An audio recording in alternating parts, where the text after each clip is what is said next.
When I was putting together this list, my main when I look for movies that I really love, it's more about like just the emotions I feel at the end of the movie. I really the movies I love and that are on this list are the ones that just made me feel things and made me feel like either happy, sad, but just really felt like interesting emotional experiences and artistic achievements. So there are going to be some picks that are a bit out there, but at the same time, these are the movies that connected with me the most, and I stand by all of them.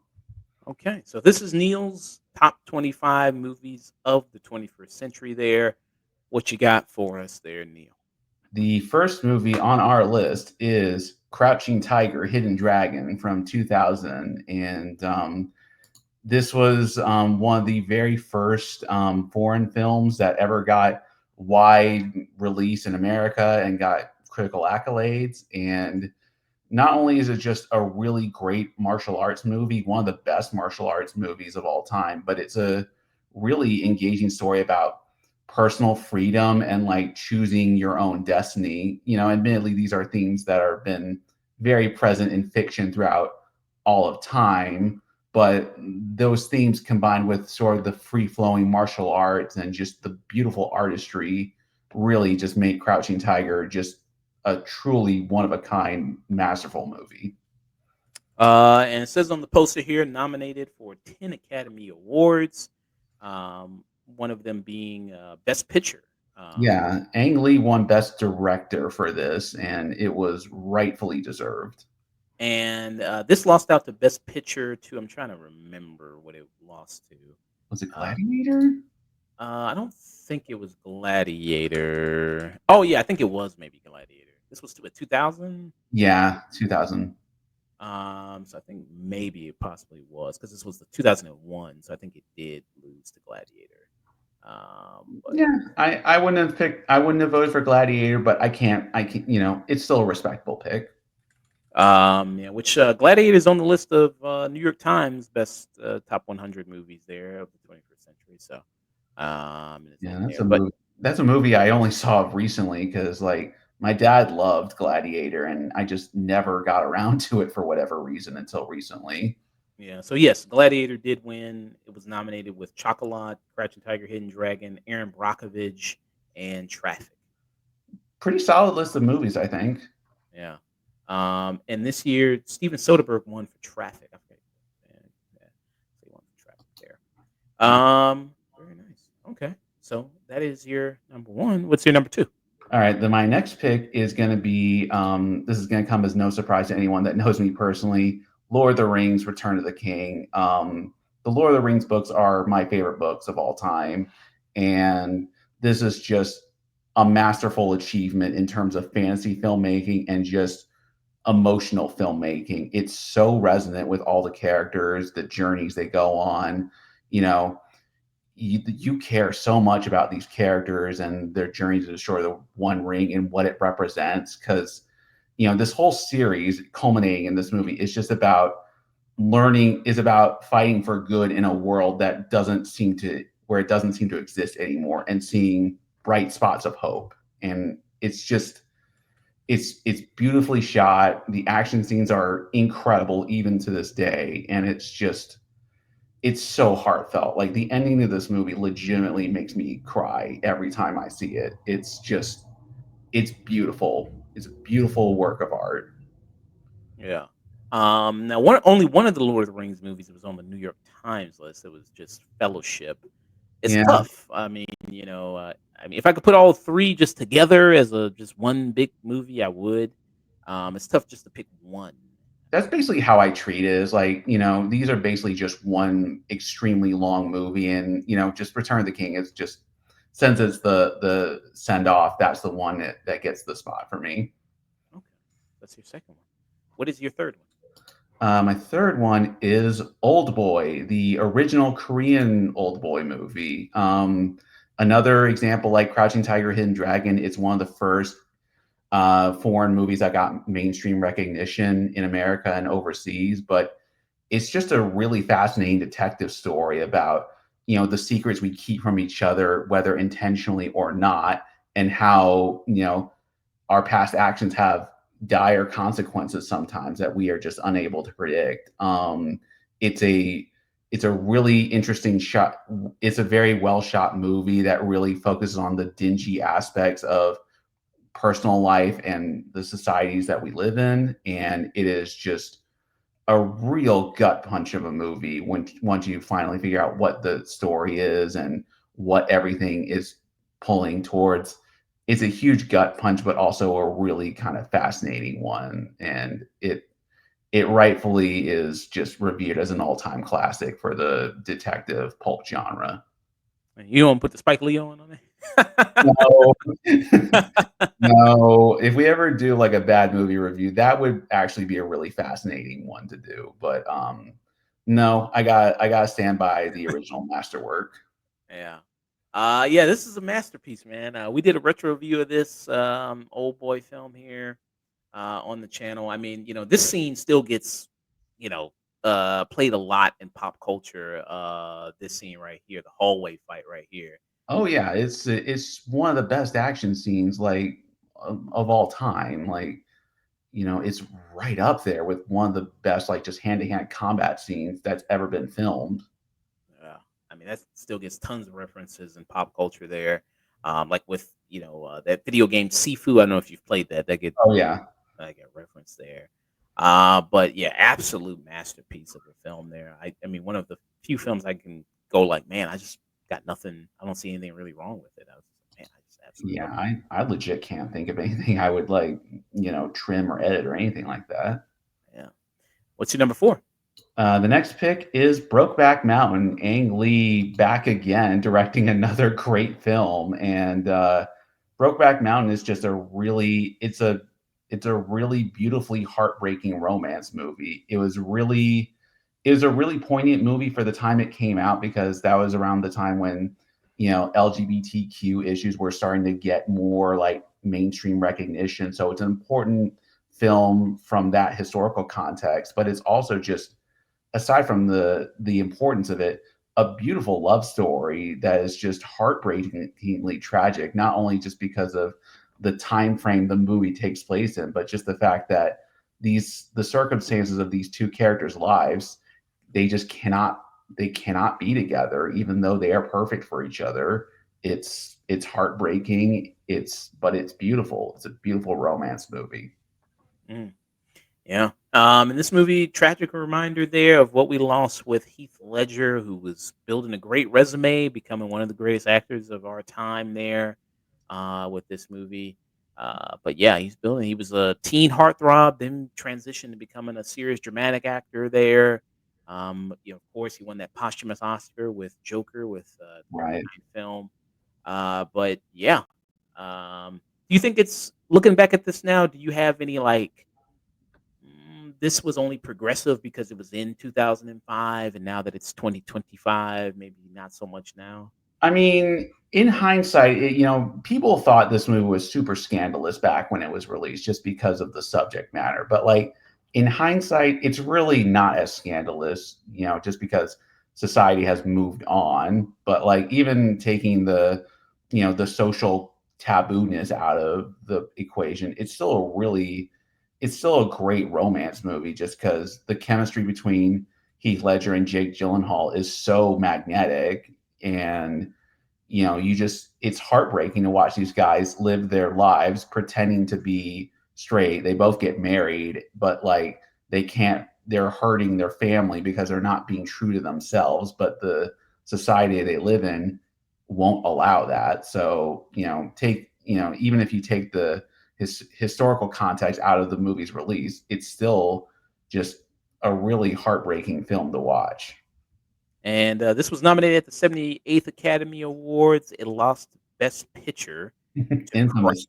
infamously The Crash, which is considered one of the worst Best Picture winners ever. Uh, Yeah, I don't even hate Crash, but like come on, it was Brokeback Mountain that year. It should have been it. So you had Crash, Brokeback Mountain, Capote, Good Night and Good Luck, and Munich. There were the nominees, and then but Ang Lee did walk away with Best Director. Yeah, it's almost like Ang Lee is really good at making films or something like that. Yeah, something like that. Uh, All yeah. right. What is next on your list there? The next film is Guillermo del Toro's masterpiece, Pan Labyrinth. This is a fantasy horror film about a little girl trying to get acclimated to her new home life during the Spanish Civil War that was going on right around the time World War II was happening. And it combines, historical fiction with grotesque fantasy to make a really beautiful modern fairy tale. There are very few films like this that I can really even compare it to, but it takes the stories of like the Grimm's fairy tale, style and like modernizes it and makes and reinterprets it to make it more to make it fresh, to make it more poignant, and to like really deliver the same kind of themes and messages that were in those classic tales. It's another beautiful work of art that just really it really spoke to me a lot. Guillermo del Toro, The Monsters. Yeah, Yes, this is considered one of his best movies, Pan's Labyrinth. yeah. Um, It's the monster with a heart movie. That's how I describe it. I mean, of course, people know he would go on to do the Hellboy movies. He'd go on to do The Shape of Water, which he won Best Director and Best Picture for that movie. Right. Shape of Water. There. Do you think Pan's Labyrinth is his best movie? Personally, I would say so. I just like the artistry of Pan's Labyrinth the most, but like choosing your best Guillermo del Toro movie is like it's like trying to pick your best finger. I mean, you like all of them, so like missing one, so picking one is a hard decision. Yeah.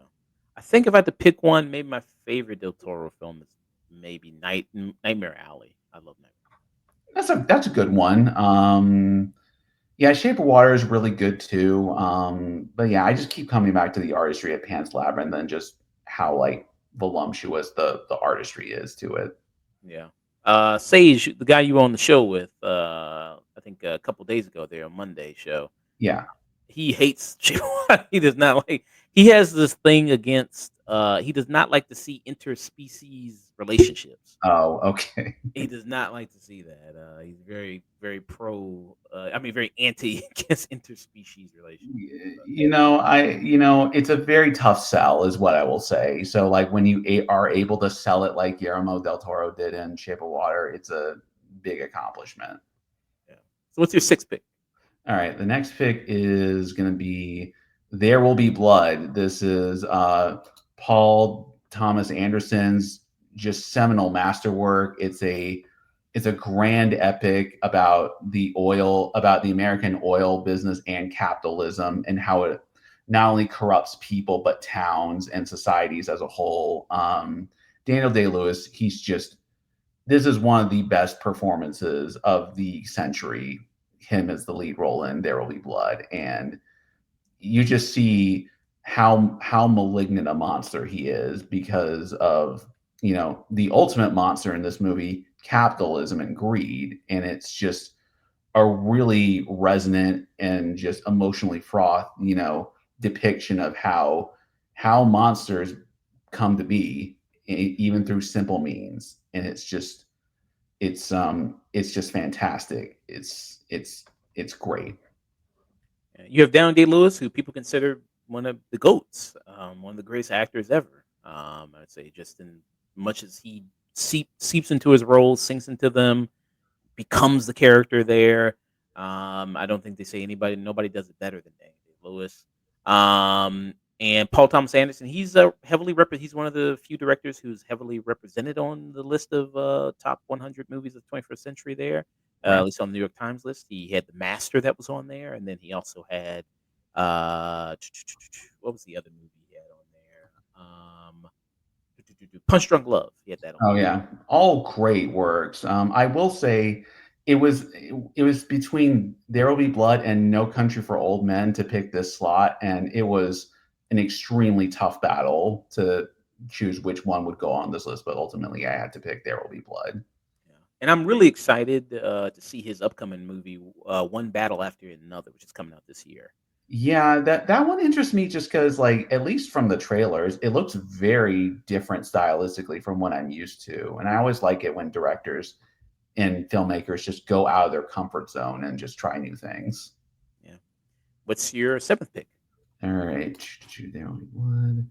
Oh, my next movie is Once. This is a Irish musical movie that admittedly did not get a lot of exposure in the States. It got a theatrical run, but this is just a really powerful musical about two street musicians who meet and fall in love with each other over the course of a week. And it's a very much a slice of life movie because he's trying to go to London to meet his ex-girlfriend again, and she's trying to start a new life with her daughter in Ireland, but they have a really strong connection because of their musical talent. But then as they spend more time together and like start to record an album, because like that's always been a life stream of the main characters, you see just how deep their connection really is. And at the end of the day, you feel like these are just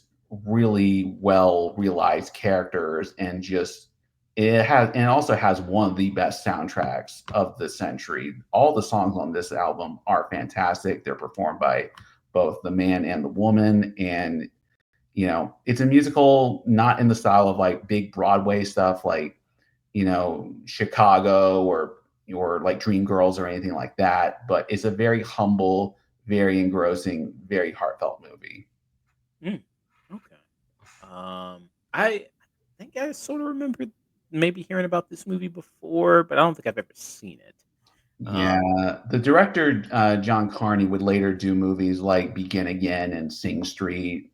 Those movies got a little more exposure because like they had a bit more money behind them, but Once is just Once is just something special.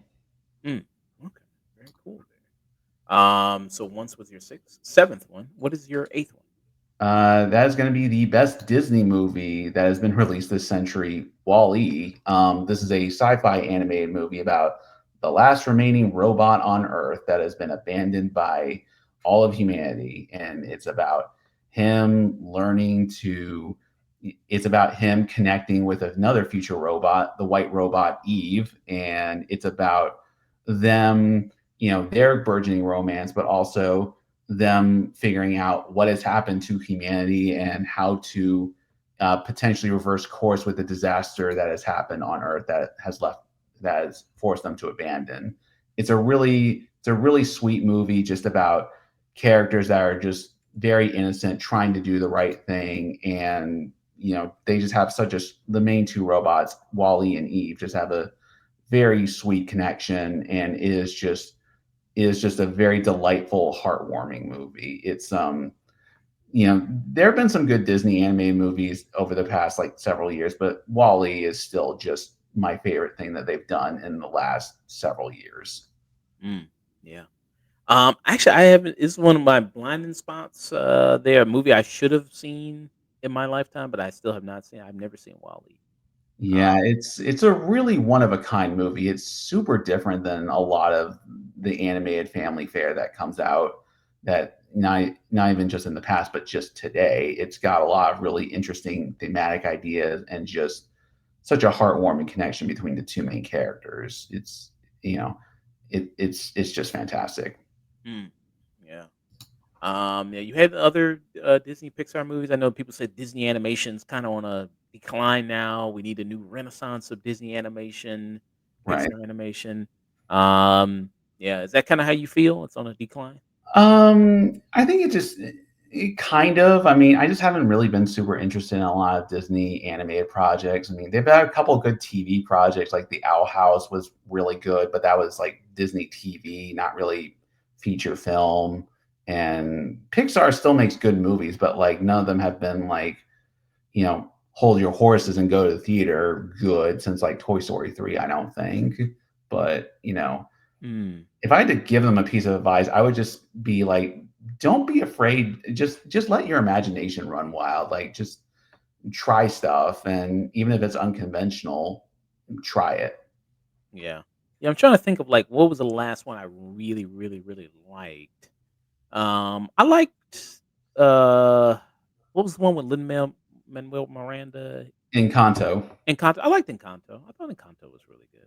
I liked Yeah, Encanto. Encanto was good. Yeah, that one. Did you see that latest one they did? Elio or No, I think maybe 3 people in the world saw that. Yeah.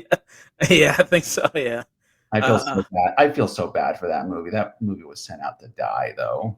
yeah. Yeah, the marketing on it wasn't pretty good, and I think I really liked, Turning Red. I like Turning Red. Turning Red was really good. So it's not like they definitely still have the talent. They just gotta find a way to market these movies and just sell people. Because I think part of the issue is just they're having a hard time selling these ideas to people, and they just need to figure out a way to do it better. Alright, what's your ninth pick? The ninth pick is a movie that is basically on everyone's list. It's The Social Network.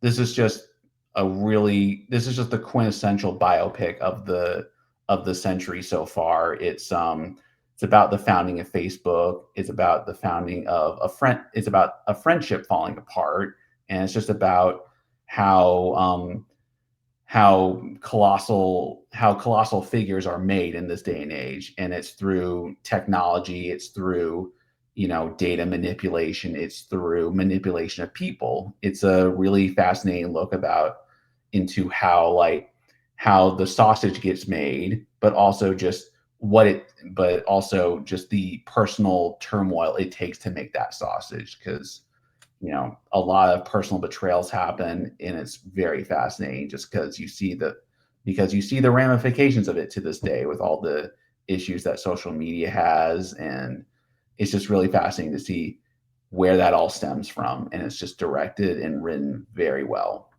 Yeah. You could say a lot about, Mark Zuckerberg, but at least he didn't make Mecha Hitler. You can say a lot about at least he didn't do that. Yeah, Yeah. and the Oh, go ahead. No, I agree. There are tiers of evil, and Mark Zuckerberg hasn't reached quite the top yet, I don't think. Yeah. And they are doing a sequel to this movie. They announced that they are doing a sequel to Social Network.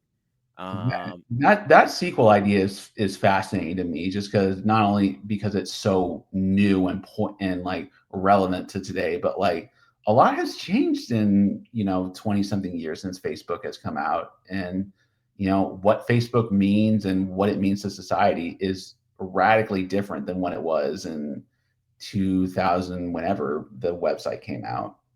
mm, yeah. Yeah, but this, like you say, quintessential biopic of the era there of the 21st century. Yeah. I don't see it being left off of many people's lists. Yeah, Um, this was the boring pick for me, because it's like, of course it's there. Yeah. So, yeah, I don't know if Jesse Eisenberg is going to be coming back to do Mark Zuckerberg. I think he said he hates Mark Zuckerberg and hates, you know what I mean? So I think he said he hates that dude. But That would be fascinating if Jesse. I don't think he will, but like it would be kind of fascinating to see Eisenberg come back, because it's like, this is the role that made him a superstar essentially. So like, what do you do with it now? yeah. David Fincher, classic director, legendary director, one of the best directors we ever working today. He has other two movies on like the New York Times list. He has Zodiac and he has Gone Girl on here. Did you think Yeah, about any of those movies putting it? I love both of those movies. Like, this is kind of the trick of having a 25 movie list, is because you have to cut movies like Gone Girl, which like in any, tomorrow I could say Gone Girl should have been on this list, but it's just too many good movies he does. Yeah. All right. What's your 10th pick? The 10th pick is going to be 12 Years a Slave. Chiwetel Ejiofor, just he does a terrific job playing this man who was wrongfully captured and had to spend 12 years just being tortured by like historical and social injustices, mentally and physically. And it's just it's another one of these movies that's like incredibly heartbreaking to watch, just because you see, not only because of the historical context, but you just see this man being broken over and over again. And it's hard to watch, but it's also just, I think, a very poignant movie to watch, just because there's so many efforts to like whitewash history and like try to tame it down for like, to not offend people. But like people need to know how terrible things used to be and how far we've come to appreciate the world we live in right now. And, despite how tough this movie is to watch on so many levels, this is just a prime example about why remembering history, like warts and all, is super important. Mm, yeah. This is one of the movies on the list for me of amazing movie, but I'll never watch it again. Yeah, Probably. I cannot watch this. I will not watch this movie again, even though it is amazing. Yeah, and this was, I think the breakout movie for Lupita Nyong'o. I think this was the breakout movie for her. She It, won Best Supporting, I think, for this, right? she did. She is just incredible in this movie. She's probably gives the best performance in the whole movie, but Yeah. everyone's on fire here. Yeah, Michael Fassbender, Lupita Nyong'o, Chiwetel Ejiofor, Paul Giamatti slapped the shit out of Chiwetel Ejiofor. His fifth greatness. I have never wanted to punch a movie character as much as Michael Fassbender in this movie because he is such a reprehensible person in this. Yeah. So, yeah, amazing movie. There's Steve McQueen there with 12 Years a Slave Yeah. there. What is your 11th film? The next pick is Whiplash.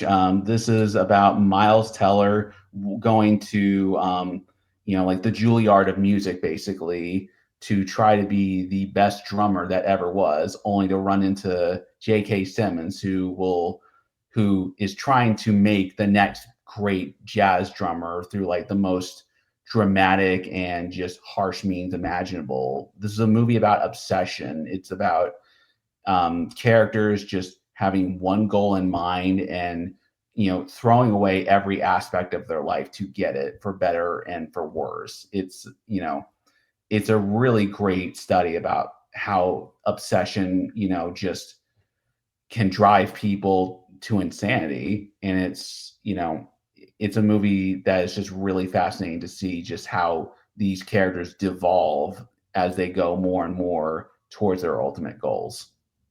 Yeah. J.K. Simmons won an Academy Award for this, for his performance. I mean, damn, he might even be more scary than Michael Fassbender as a slave owner. Shit. Boy, Uh, yeah, J.K. Simmons really, he needs some anger management issues, is what I might take away from his performance in this movie.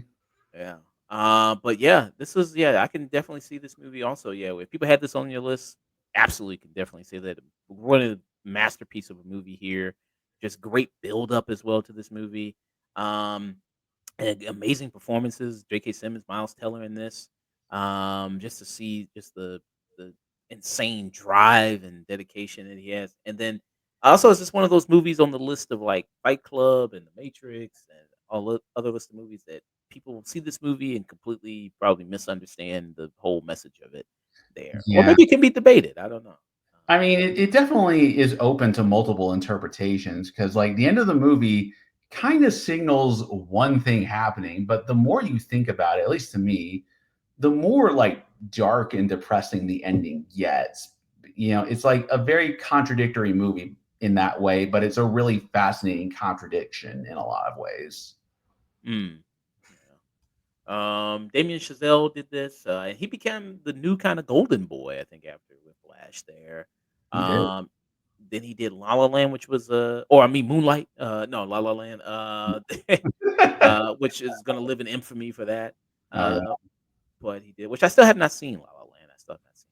La La Land is really good. I mean, I don't I don't think it's perfect, but La La Land definitely has a lot of interesting elements to it, and it's got a very thematically rich story. So it's definitely got some moments to it.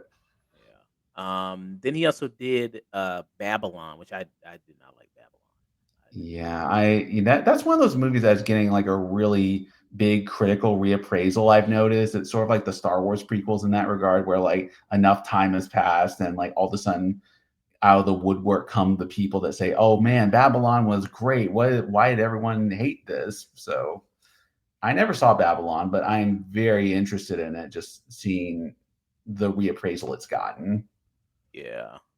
But we'll see what he does. And I didn't see that First Man, which was like the Neil Armstrong movie. Did you see that one? I did not. Okay. It looked good, but I just never got around to it. All right. What is your 12th pick?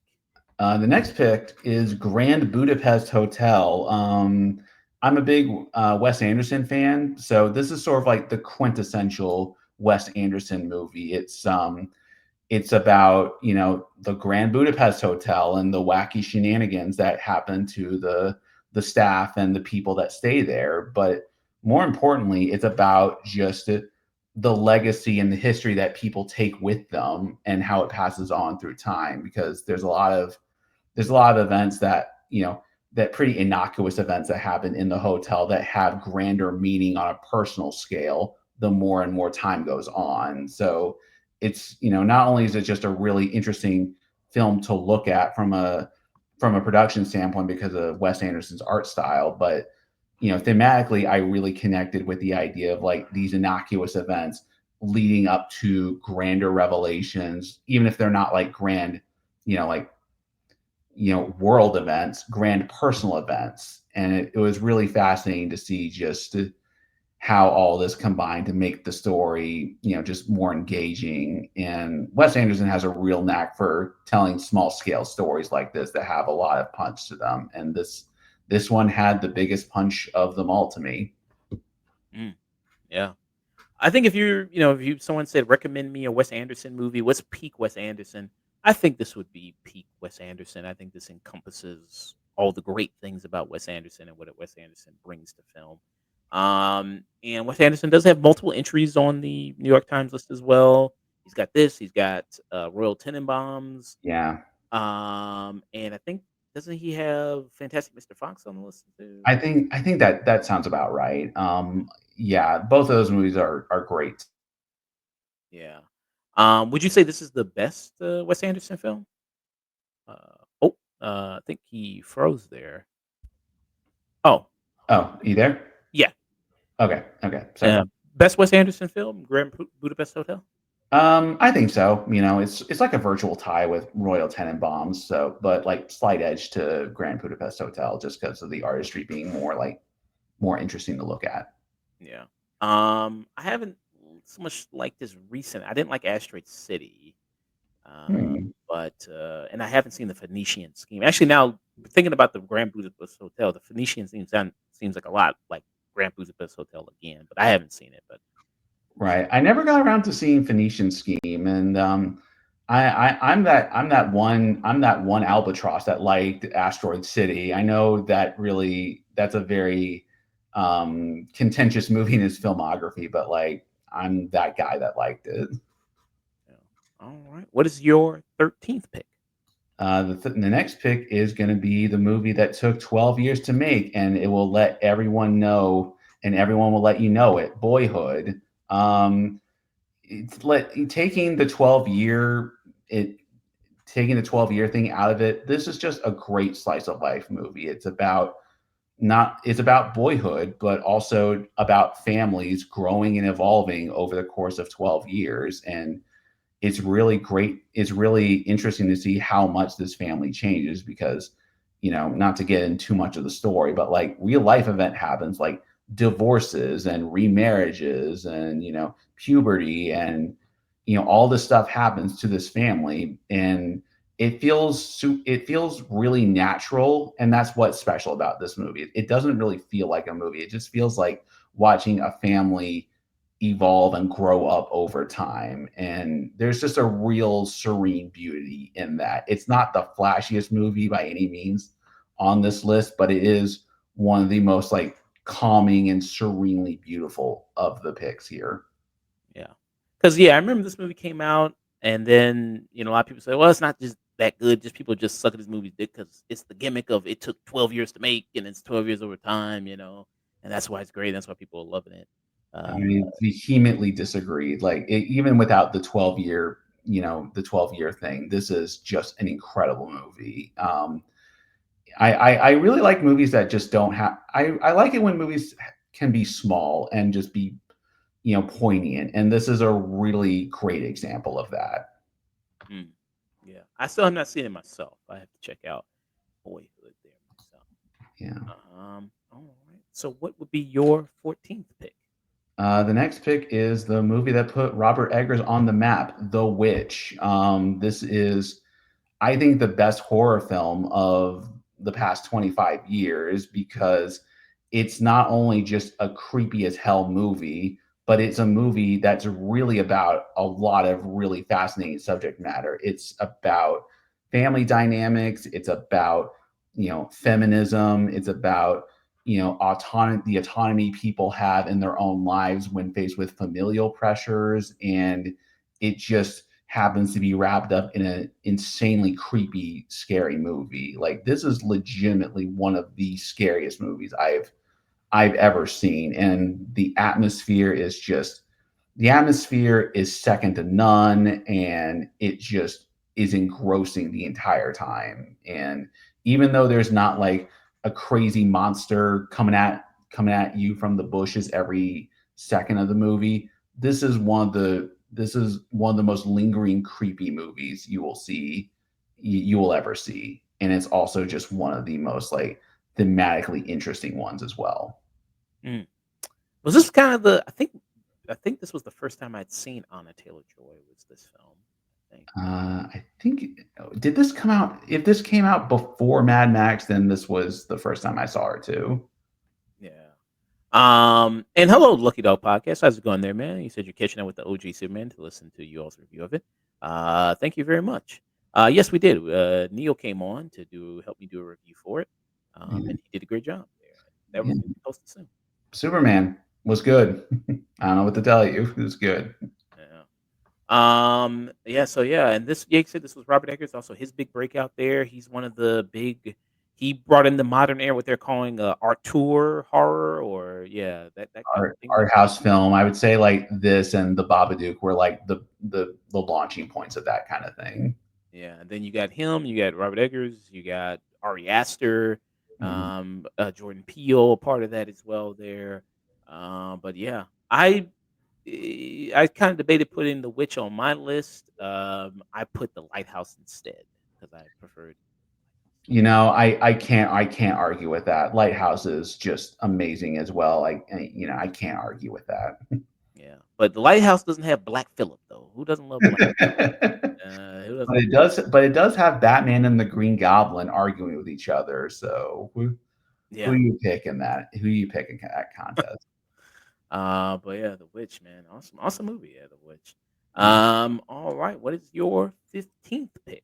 All right, this is going to get into the only Neil would pick this entries in the list.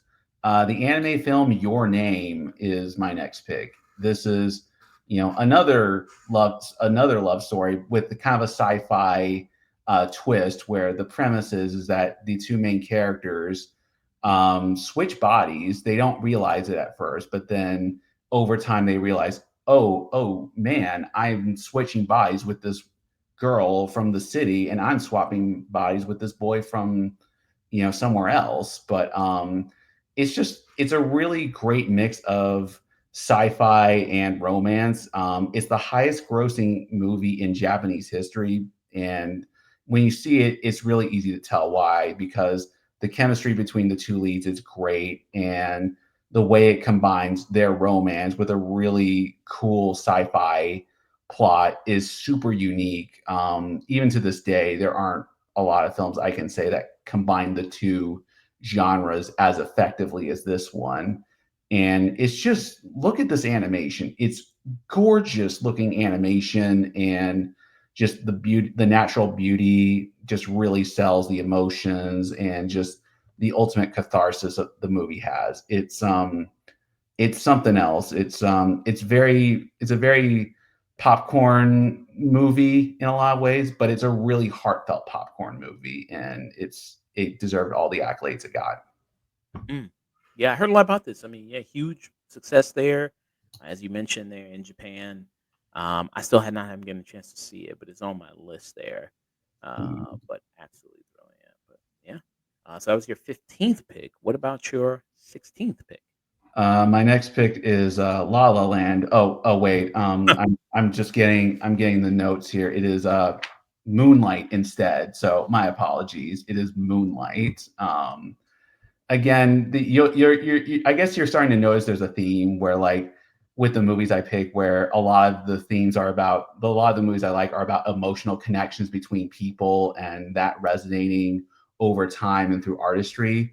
Moonlight is a prime example of that, where the movie is just about this kid over time realizing who he is as a person and establishing romantic connections that aren't always reciprocated, but are always really important, and also just the way the movie is shot is super fascinating. It's very there's a lot of hues and a lot of interplay with the colors and the timing and everything that really sells the emotions of all the scenes of the movie. And it's just it's also just a very heartwarming movie at the end of the day. Bad things happen over the course of Moonlight, but they all mean something at the end, and there's a really powerful emotional conclusion at the end of everything. This is this rightfully won Best Picture that the year it came out. Mm. Yeah, Barry Jenkins. And we did a review of this there for February, and we did a review of his movie If Beale Street Could Talk as Right. well. And when I reviewed it with Chris from the Black Steps podcast, we mentioned how he really knows how to shoot black people really well and situate the skin color perfectly on camera and on screen there. And I think it looks absolutely gorgeous when he does that. Yeah, the cinematography is so gorgeous, and just I just love how like the interplay between like the colors of the environment and contrasting with the characters on screen. It's just there's a lot of beautiful cinematography, and just everything about this movie is beautiful. Mhm. Yeah. Hopefully he did that Mufasa movie for a purpose. He got a good check from that. He can go on and do some good stuff with it. So hopefully, Maybe Moonlight 2 will happen with that Mufasa money. yeah. Look at that podcast mentioning Donald Glover. Yes, he is also very good at lighting darker skin there in like Atlanta. Right. Yes, that is also very good. Yeah. All right, Neil. What is your 17th pick? The next pick is everyone's favorite Londoner, Paddington 2. Paddington is just the most heartwarming, nice movie I've seen in a long time. Paddington gets into a bunch of hijinks trying to find the perfect birthday gift for his Aunt Lucy, and gets roped into a wacky treasure hunting scheme. But really, this movie's about the power of community and being nice to people. Paddington is the most sweethearted character in the world, and the movie is ultimately just about how far just the act of being good can take people and communities. It's super heartwarming.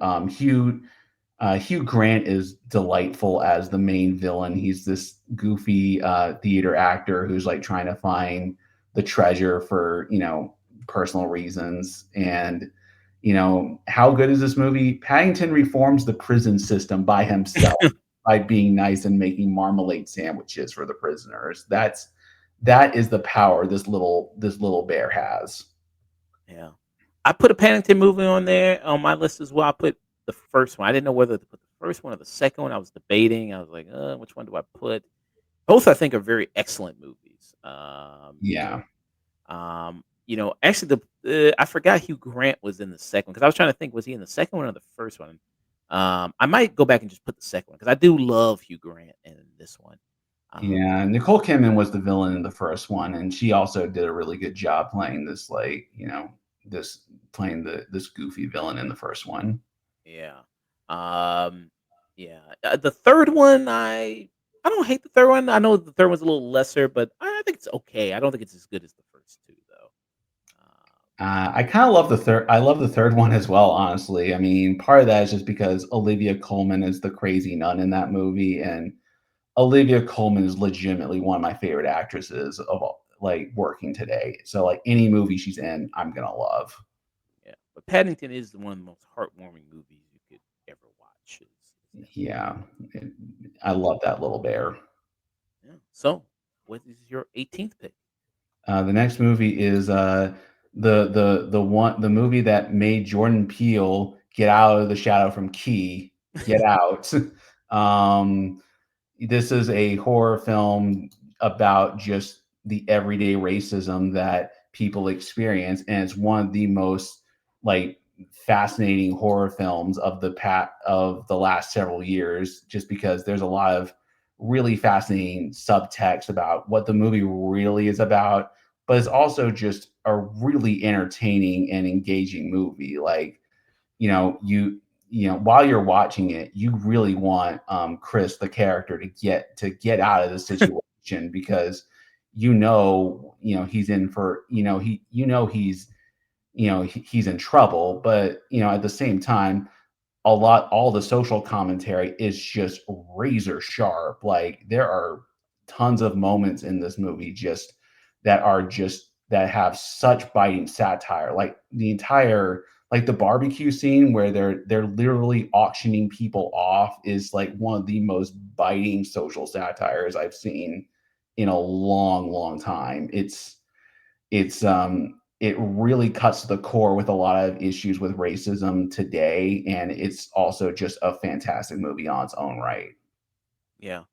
Yeah, this movie, I mean, it captured the cultural zeitgeist, there when this came out. Like, it's like, oh, the guy from Key and Peele, the guy from Mad TV's doing a movie, and then I think from the trailer, I mean, I don't think a lot of people sold on it from the trailer. I think it was mostly just word of mouth. People going to see this and went like, man, you got to check this movie out. This movie's fucking great. And just like, yeah, I mean, it became like the sunken place became like the new term to call somebody a sellout. Like that was the new terminology there to insert the lexicon.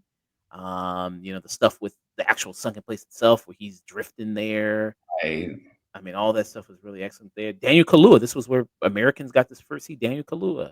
he is amazing in this movie. It's not even like, it's not the flashiest performance, but he is just so good at like interacting with all these crazy characters and the situations he's in, and he's just one of the most likable protagonists of any movie on this list. He's terrific in this. Mm, absolutely, yeah. So, and then he's gone on to great success there. Many, many movies now. Judas and the Black Messiah, He was great in that too. Black Panther, which came out the year after this. He was in it, Mhm. so yeah. Yeah, so shout out to him for that. What is your 19th pick? The next pick is Spider-Man Into the Spider-Verse.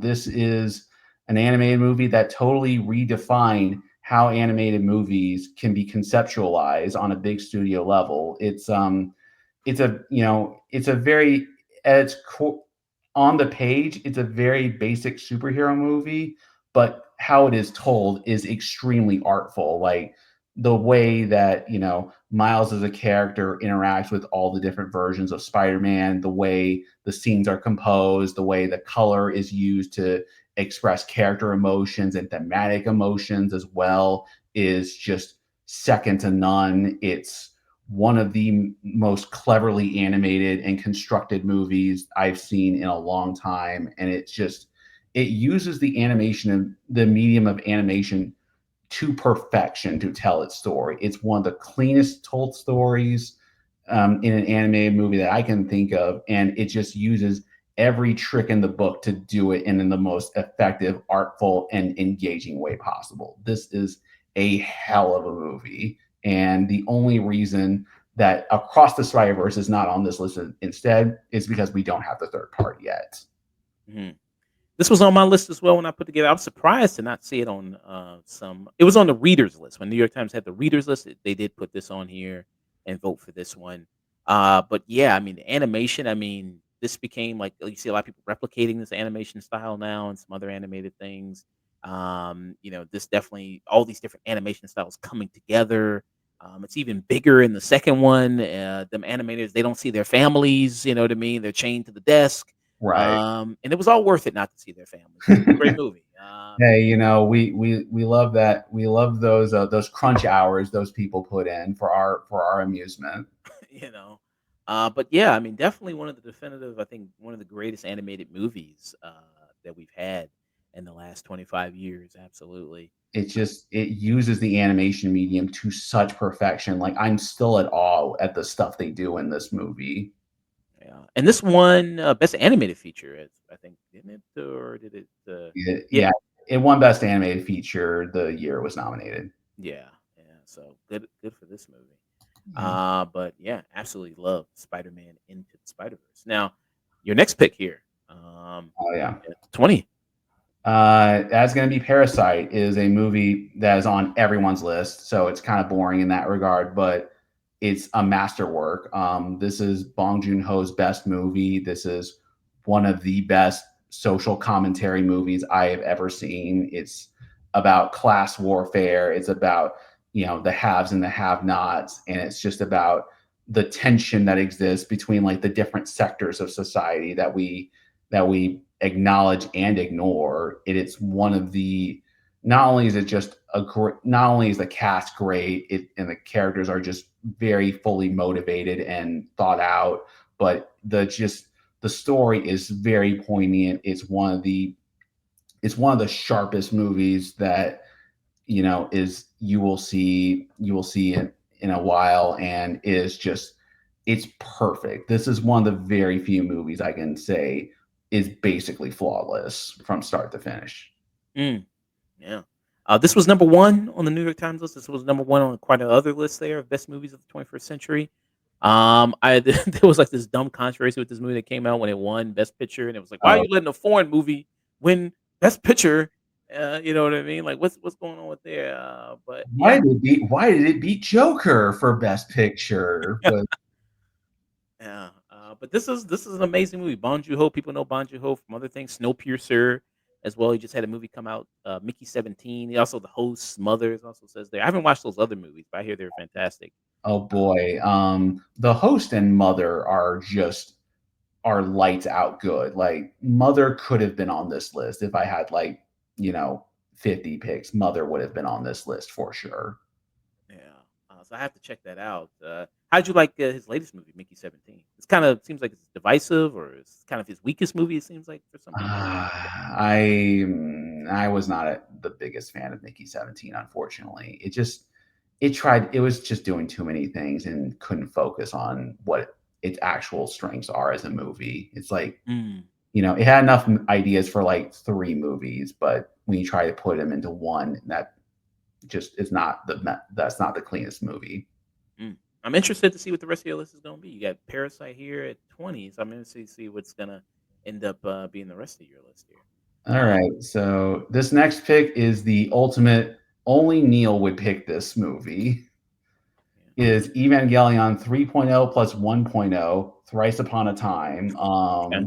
This is the final movie of the Evangelion franchise. It's my favorite anime franchise of all time. It's one of the most critically acclaimed anime series of all time, and this movie is just the culmination of not only the series but Hideaki Anno, the artist. Hideaki Anno, the creator of Evangelion, is a big auteur. He is just like all his themes. The themes of his work are all about like self identity and like just mental illness, and how do you reconcile the mental illness and the thoughts you have in your mind with the chaos of the world that you exist in. And this movie is just a real catharsis for like all of that turmoil, because in addition to the crazy action that happens in the back half of the movie, this movie is also about just healing. It's about realizing that that there is a reason for you to be in this world, and that even if you have to take a step back to know what that reason is, it's worth being a part of, and that you you should love yourself, and that you are worth it. And despite all the crazy sci-fi nonsense that happens in this movie and this series in general, that's ultimately why this series is so powerful and this movie works so well for me. Okay. I have not heard of this before. Okay. Evangelion 3.0 plus one twice upon time. Thrice upon a time. The only problem with this movie is that it requires a ton of homework to enjoy. Like if you don't know the series or watch any of it beforehand, this movie is going to be completely lost on you. But like, for people that have stuck with the series and Anno's work as a whole, it's like the ultimate thesis statement for who Hideaki Anno is as an artist, and that thesis statement is just something that's very poignant and beautiful. And I wish and more people need to, experience it and just learn from it. Okay. Next on your list, you have a Batman film, but maybe not the Batman film people think it would be. Yes, my next film, Batman is my favorite superhero, but the best Batman movie is The Batman, starring Robert Pattinson. This is just a fantastic detective story. Robert Pattinson is the best live action Batman that we have ever gotten, and this movie just fundamentally understands who Batman is as a character and as a world better than any live action depiction of the character has ever done. It's got a lot of really emotionally poignant moments that Matt Reeves, the director, lets the actors, you know, participate in, and it's just one of the best and most fully realized superhero movies I have ever seen. I love everything about this movie. It may not be like I love The Dark Knight as well. So like let's get that out of the way. But at the same time, I love this interpretation of the character the most, and I just love how heartfelt and emotional it is, because even with all the, you know, the crazy situations going on that Batman gets involved in, there's a really great emotional core and forces him to develop as a character. And when you're in a superhero movie, seeing your main character grow and evolve in poignant ways is extremely cathartic and fascinating. So this is the best Batman movie. Robert Pattinson is the best Batman, and Matt Mhm. Reeves is terrific. I love all of Matt Reeves' movies. This is my favorite one. Wow. Yeah. I like this movie. I wouldn't say it's my favorite Batman film, but it's high up there. Man, Robert Pattinson, your favorite Batman. He's the best live action Batman. Nobody's ever going to top Kevin Conroy from the DCAU, but as far as live action Batman goes, he is easily the best one.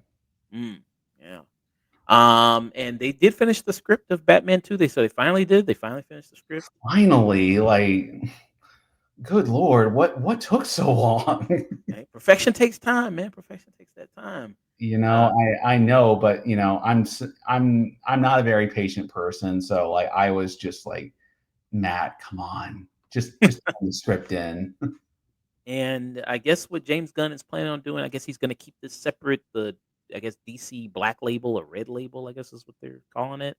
So stuff can exist in that offshoot there, I guess.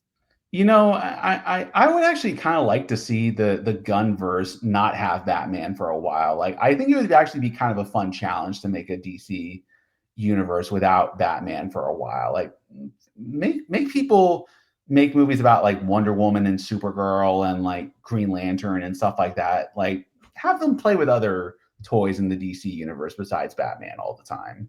Yeah. Definitely, I think the most gorgeous Catwoman we've ever seen. And it's tough. It's got some tough competition. I mean, Halle Berry, Anne Hathaway, some tough competition. I think she is. So I love Zoe Kravitz in this movie. Like, she is fantastic as Catwoman, and Colin Farrell is such an unlikable person in this movie, but he plays it to perfection. Yeah. And this series did give us the Good Penguin show. It did. It did. All right. Next up is a Yorgos Lanthimos film, but not one that was on the list there of New York Times, which I was kind of surprised by. Yeah. What you got here?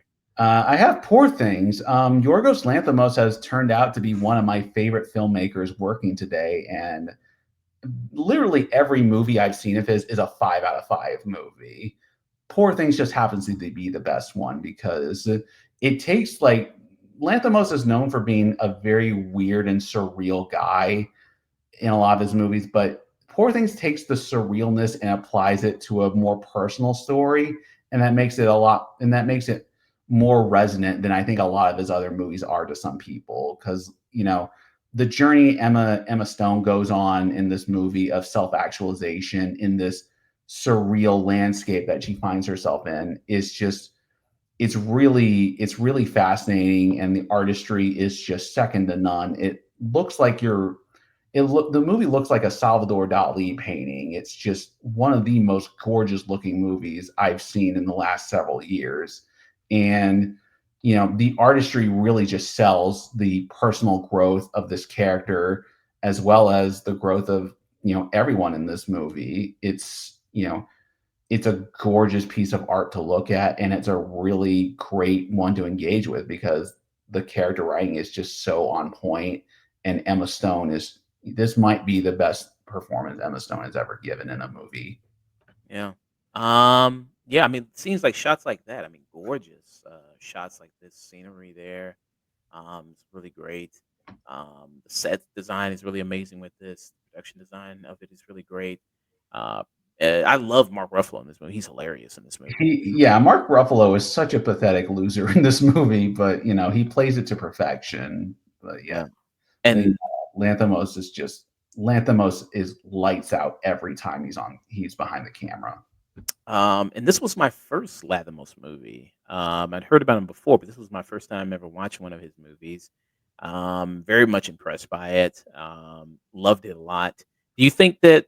I mean, I know there's some controversy when Emma Stone won Best Actress. Do you think that Lily Gladstone got robbed there? Oh, for Killers of the Flower Moon. I did not actually see Killers of the Flower Moon, so I can't really Okay. comment on Lily Gladstone. I will say Emma Stone Emma Stone is amazing in this movie. So like, I don't doubt that Lily Gladstone was a worthy winner of that category as well, though. Yeah. I mean, I wasn't mad when Emma Stone won. I mean, I understood it. I got it. I mean, I think she's amazing, and the physical comedy she does in this movie is She's so funny in this, like the way that she's like, just interacting with people and how she doesn't understand like, customs and, how people interact with each other. It's like legitimately hilarious. yeah. So what is your 24th pick? All right, two more to go. The next one is Oppenheimer. This is my Christopher Nolan pick for the list, and this is an I guess I said Social Network was the quintessential biopic of the century. This is the other quintessential biopic of the century because this is a movie not only about you know Robert Robert Oppenheimer's life, but it's about the fallout from his ultimate life's work, and it's just it's heartbreaking to see how science can be used for utter destruction and for politics and not for the betterment of mankind. And it's a movie about understanding and rationalizing what our legacy really is because as good of a person Oppenheimer might have been, or as flawed as a person as he was, his ultimate legacy is going to be nuclear weapons. And that's a hard thing to live with, I would imagine. And it's a great movie about serious subjects, about politics and the responsibility of mankind to each other. But it's just a really great movie about all those things and just and it's terrific. Mm, yeah. I mean, you had this movie. You had Barbenheimer. That really helped propel this movie a lot. Mhm. I think it made close to a billion. I think 800 something $1 million. I'm Uh, pretty sure this is the highest grossing movie that never reached number one at the box office of all time. mm, yeah. So this movie had also a huge accolades with it. It's tough. I mean, amongst his filmography, Nolan, is this one of his best ones? Is this his grand opus kind of here with Oppenheimer? Christopher Nolan has a lot of great movies, but I would say this is probably his best movie. If I had to really like do runners up, though, I would say Memento, Inception, Interstellar. and The Prestige are probably Oh, his runners up for me, at least. okay. Yeah. Killian Murphy, amazing cast all up and down. I mean, this is probably one of the most stacked casts you'll ever see in a movie. Uh, Well, and then you look at the Odyssey, and like that cast is stacked too. Like you have Matt Damon and John Bernthal and Tom Holland and Zendaya are all in that movie too. yeah. Yeah, so amazing. But yeah, yeah, amazing film here with Oppenheimer. Yeah. And it made the biopic feel fresh. You know what I mean? It wasn't just like your traditional. It didn't feel like your traditional biopic, which was also nice with it.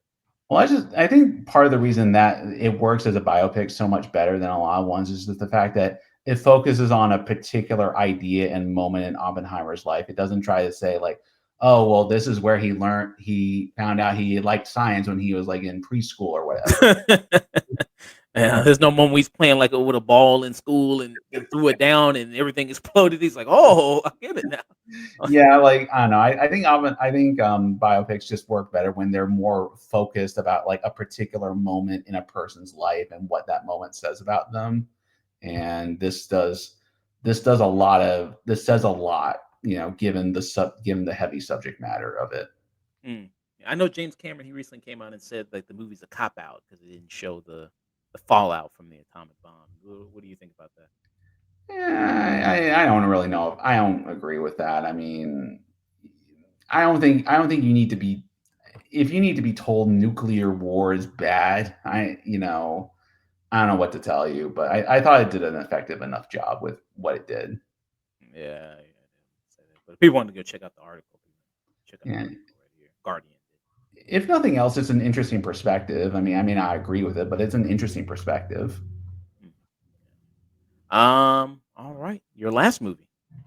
My last movie is if Lord of the Rings is my favorite novel of all time. This is my second favorite novel of all time, Dune.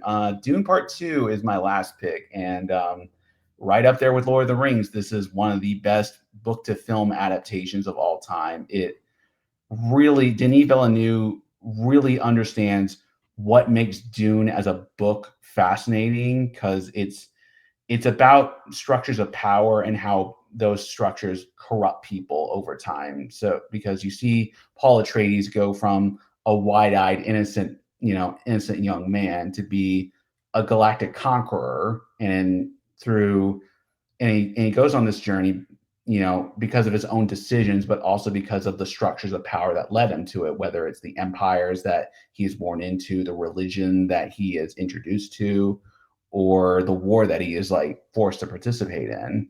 It's a gorgeous movie. It's like one of the it's a fascinating like shot movie. It's got great special effects. It's got great action, but it's also got a really powerful story just about how people change, how systems of power change people, and just the ultimate consequences of those systems of power existing. It's Dune is one of the most like revered novels of all time, and this movie does great justice to it. It's a masterwork. Mm, yes, Denis Villeneuve, who is also one of the other big directors of the 21st century, along with him, Nolan. Who else I'd classify as a big director of the 21st century? Maybe Greta Gerwig Greta or Gerwig, it's another big one. Yes, Ryan Coogler. Ryan Coogler. Yes, one of the kind of the best, especially for sci-fi. You have some directors for horror, some directors for action, for sci-fi. Because he's got The Arrival as well, which is another classic sci-fi science fiction And film. Blade Runner 2049, which is also great. Blade Runner 2049. I think I like Blade. I think if I had to pick any Denis Villeneuve movie, maybe Blade Runner 2049. I would say is maybe my personal favorite. That's another one of those like that was a hard cut because like I love 2049 so much. And I'm really fascinated about what he's going to do with James Bond because like they announced that Villeneuve is going to do James Bond after he adapts Dune Messiah into a movie. So that's going to be fascinating. Now, which I heard it's not called Doom Messiah anymore. It's going to be called just Doom Part 3. So he's dropping the Messiah. Which makes sense because Messiah is basically part three of the original novel anyway, so you might as well just go with the naming convention you got. Mm. Yeah, so he's going to do that. And I guess people are worried because they said the third part is really supposed to be pretty big as a book. So they're worried that he's not going to split it into two movies and he's going to do one movie. You have any fears on that? No, not at all. Dune Messiah is really the actual length of Dune Messiah is shorter than part one of the original Dune novel, so like they can easily do it in one movie, I think. Okay. I can't wait for it. I can't wait for that. Me Um, neither. yeah, Anna Taylor Joy's gonna be in that one, so yeah, it's gonna be exciting. Yeah, she's popping up in a lot of good movies recently. Is she gonna be in Odyssey? Is she gonna be in the Christopher Nolan? Probably, Sure. I wouldn't be surprised if like the Hollywood Reporters, like Anya Taylor Joy will be, background extra number 50 in the Odyssey or something like that. Yeah. She gotta make time between doing that and Super Mario 2, so you gotta make some time, man. Yeah, but great list, Neil. I love that list, man. Um, Thank you for coming on here and discussing it. Of course, I'm always happy to join you on the show here. I love having you. So Yeah. that was Neil's top 25 films of the 21st century.